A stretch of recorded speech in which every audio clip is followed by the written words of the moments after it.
दोस्तों, भारत की शौर्य मिसाइल के बारे में काफी कम लोगों को पता है, लेकिन अब आखिरकार इस मिसाइल को लेकर एक ऐसी अपडेट सामने आ चुकी है जिसके बाद पाकिस्तान और चीन पूरी तरह से हैरान हो गए। दरअसल दोस्तों, सामने निकल कर आ रही लेटेस्ट अपडेट के मुताबिक भारत सरकार की तरफ से शौर्य मिसाइल का प्रोडक्शन और इंडक्शन करने की परमिशन दे दी गई है और ये मिसाइल किसी भी वक्त भारतीय सेना के साथ सर्विस में शामिल हो सकती है, जो अभी तक की सबसे बड़ी अपडेट है। इस मिसाइल का परीक्षण 2011, 2014 और 2020 में किया गया था, लेकिन पब्लिक डोमेन में शौर्य मिसाइल के डेवलपमेंट और अलग अलग इंफॉर्मेशन को लेकर कोई खास जानकारी मौजूद नहीं है। ऐसा इसलिए क्योंकि यह मिसाइल एक हाइपरसोनिक मिसाइल है, जिसकी वजह से डीआरडीओ चाहती है कि शौर्य मिसाइल के बारे में अधिकतर जानकारी किसी को पता ना लगे। वहीं हम इसे तब तक एक खुफिया मिसाइल बनाए रख सके जब तक इसे सर्विस में शामिल नहीं कर लिया जाता। शौर्य मिसाइल की अगर बात करें तो ये मिसाइल K-15 सागरिका मिसाइल का लैंड वर्जन है, जो हाइपरसोनिक रफ्तार हासिल कर सकता है।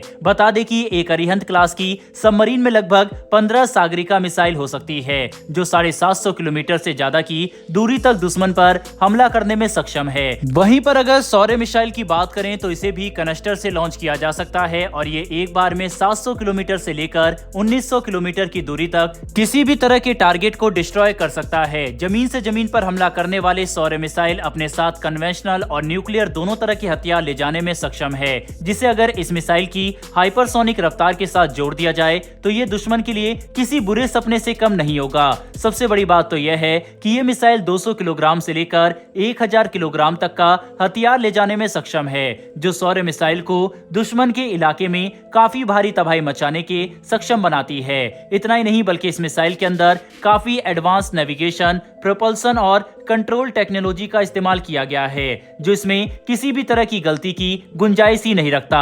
शौर्य मिसाइल को लेकर भारतीय मिलिट्री काफी उत्साहित है, क्योंकि इस मिसाइल के हमारे सर्विस में शामिल हो जाने के बाद भारत काफी ज्यादा सक्षम बन जाएगा और एक हाइपरसोनिक बैलिस्टिक मिसाइल के इन्वेंट्री में होने से दुश्मन के ऊपर काफी साइकोलॉजिकल प्रेशर भी पड़ने वाला है। वहीं पर 2024 में होने वाले डिफेंस एग्जीबिशन के दौरान भारत 2011 के बाद पहली बार इस मिसाइल को दुनिया के सामने भी रखेगा। दोस्तों, शौर्य जैसी हाइपरसोनिक मिसाइल भारत के लिए चीन और पाकिस्तान के खिलाफ एक काफी कारगर हथियार बन सकती है। इसका इस्तेमाल करके हम हाइपरसोनिक रफ्तार से इन देशों के मिलिट्री टारगेट और आउटपोस्ट को तो निशाना बना ही सकते हैं, साथ ही हम इन देशों के मिलिट्री डिपोट्स को भी तबाह कर सकते हैं, जो भारत के लिए काफी बड़ी उपलब्धि है। ऐसे में बस इंतजार है तो शौर्य मिसाइल के प्रोडक्शन शुरू होने का, जिसके बाद आखिरकार हम इन्हें सीमा के पास डिप्लॉय होता देख सकेंगे। बहरहाल दोस्तों, बढ़ते हैं हमारी दूसरी खबर की तरफ। ये खबर ब्रिक्स की तरफ से निकलकर सामने आ रही है, जहां पर भारत अब एक माइनॉरिटी बन चुका है। बात यह है कि इजराइल और हमास युद्ध के मामले पर भारत जहां एक तरफ काफी हद तक गुटनिरपेक्ष होकर खड़ा है, वहीं दूसरी तरफ साउथ अफ्रीका के नेतृत्व में अधिकतर ब्रिक्स के देश इजराइल के खिलाफ जा चुके हैं। साउथ अफ्रीका के राष्ट्रपति ने बयान देते हुए कहा है कि जिस तरह से गाजा के लोगों को दवाई, खाना और पानी नहीं दिया जा रहा, यह एक तरह से उनका जेनोसाइड ही है। साथ ही उन्होंने इजराइल को वार क्राइम करने का जिम्मेदार ठहराया और इंटरनेशनल क्रिमिनल कोर्ट की भी बात कही। इतना ही नहीं बल्कि साउथ कोरिया की पार्लियामेंट में खुलकर इजराइल की निंदा करते हुए इजराइल की एम्बेसी को बंद करने के लिए वोट किया गया, जिसके बाद इजराइल ने साउथ अफ्रीका से अपना राजदूत वापस बुला लिया।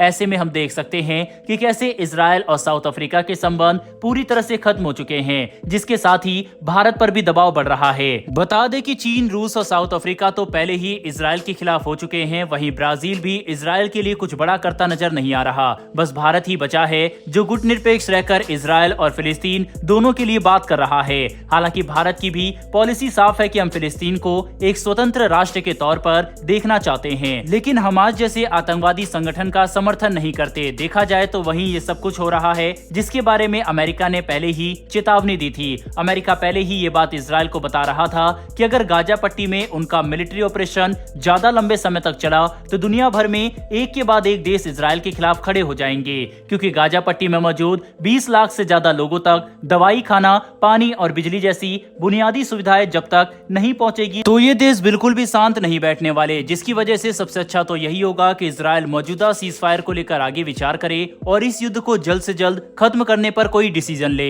बहरहाल दोस्तों, इस वीडियो में इतना ही, लेकिन भारत की शौर्य मिसाइल के लिए और भारत की डीआरडीओ के वैज्ञानिकों के लिए कमेंट बॉक्स में एक जय हिंद जरूर लिखिएगा। साथ ही अगर आपको ये इन्फॉर्मेशन और और वीडियो पसंद आई हो तो वीडियो को लाइक करके हमारी आने वाली डेली डिफेंस और वर्ल्ड अफेयर से जुड़ी ऐसी वीडियो के लिए चैनल को सब्सक्राइब कर बेल नोटिफिकेशन अवश्य दबा लें। फिर मिलेंगे ऐसी एक नई वीडियो के साथ। धन्यवाद। जय हिंद।